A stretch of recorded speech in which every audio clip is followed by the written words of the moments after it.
condemn Hamas? Do you condemn what Hamas did? Will you condemn Hamas? Who condemns Hamas? Who exactly are they who are demanding of us to condemn Hamas? Israeli officials. Hamas is ISIS. Hamas is ISIS. From another perspective, Israel a terrorist government.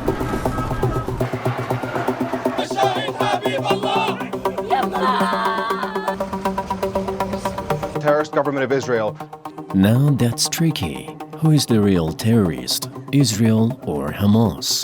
Condemning Hamas or condemning Israel? Yes. Completely useless. Completely useless. Why? I condemn Hamas, you condemn Israel, interview is over. What happened? Nothing. Joe Biden. Hamas does not represent the people of Palestine. Vast majority of Palestinians are not Hamas. Hamas does not represent the Palestinian people. But the polls tell a different story. Hamas is the voice of the majority, not just in Gaza, but also in the West Bank. יצא עכשיו סקר מה עמדות הפלסטינים ביהודה ושומרון לגבי חמאס והמלחמה. רוב עצום של הפלסטינים ביהודה ושומרון, האלה שאמורים להיות מנהלי, הם תומכים בחמאס תמיכה בלתי מסויגת, הרבה יותר ממה שהייתה תמיכה בחמאס עד המלחמה. A group whose objective is to liberate Palestine. Hamas wants Palestinians to be independent. Given the facts on the ground, it does make perfect sense that Israel and its allies would oppose any kind of free elections aimed at determining the fate of Palestine.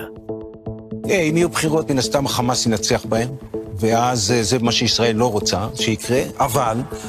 In such a situation, the best tool for Israel would be to portray a distorted image of the Hamas, labeling it as terrorist. To surrender to Hamas. To surrender to terrorism. This is while the United Nations does not consider Hamas as terrorist. Before labeling any group as terrorist, we must first clarify what terrorism is. What's your opinion of Hamas, the ruling party in Gaza? Would you say they're terrorists? I wouldn't go there. I wouldn't go there. It would depend on how terrorism is defined. Terrorism. Killing civilians aimed at expanding and maintaining a government.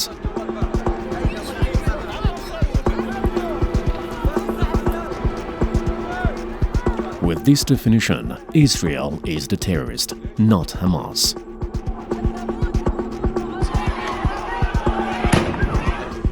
I would broadly describe terrorism as violence against civilians to force a political goal. Makes perfect sense. Okay, if one accepts this definition, then the state of Israel is one of the greatest terrorist entities on the earth.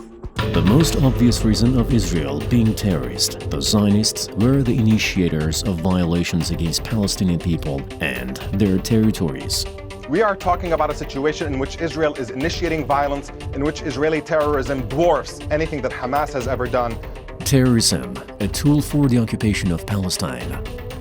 Why did the terrorist government of Israel think it can impose decade after decade of occupation and siege on Palestinians and deny them any prospect for a better future, and not think that there's going to be a reaction of sorts? Stealing homes and families.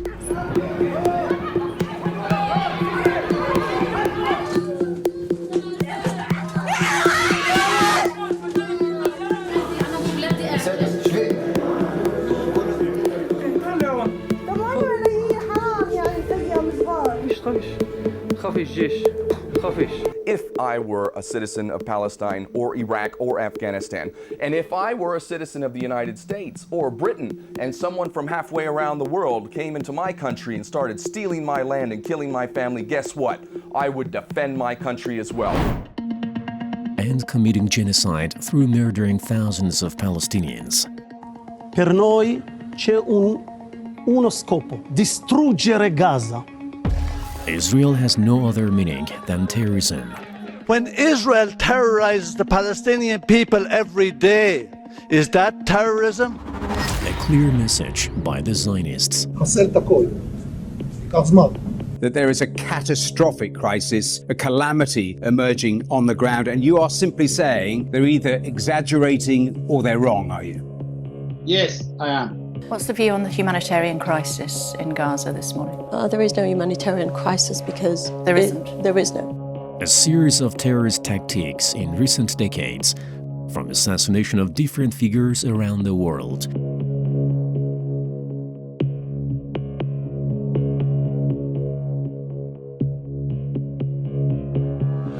To the mass killing of thousands of human beings. In the mass starvation of a civilian population and mass terrorism killing them by the tens of thousands. And the question is, has it gone too far? Terror, the origin of Israel.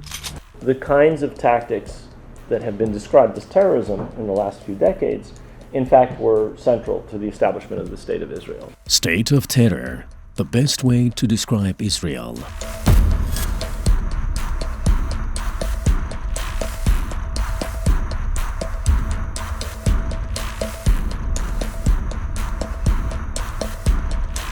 Israel is a terrorist state. Israel is a terrorist state! Israel is a terrorist state! Doesn't Hamas have the right to defend itself in the face of all these violations?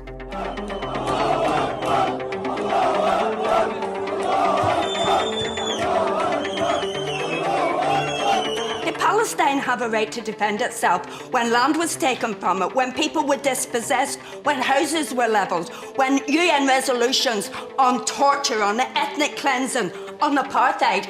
Did the Palestinians have a right to defend themselves? US double standards say that Israel has right to self-defense. Israel has a right to defend itself. What Palestine receives in return are accusations of terrorism. Why is it that whenever Israel commits these atrocities, it comes under the banner of self-defense, but when there's a violence by Palestinians, it is immediately called terrorism? Is the word terrorist just reserved exclusively for Muslims and Arabs? Well, let me answer them. There's a real double standard here that we're seeing. In the Zionist logic, survival means terror.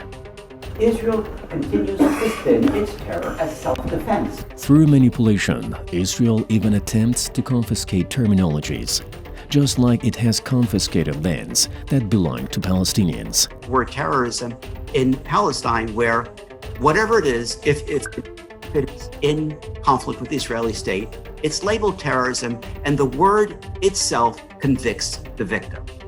You use the word and you're automatically guilty. In this situation, there is nothing more stupid than branding Hamas as terrorist. Calling Hamas a terrorist organization is ridiculous. The story of Israel and Hamas has already passed the test of history. There was a time when the anti-colonialism heroes of India were labeled as terrorists by the British, or the even Algerian freedom leaders who are recognized as national heroes of their country were called terrorists by the French occupiers. Once the United States called Nelson Mandela a terrorist, then suddenly, after his victory, Mandela turned into a champion of freedom. Nelson Mandela spent 30 years in prison? He was in prison from 1964 until 1990.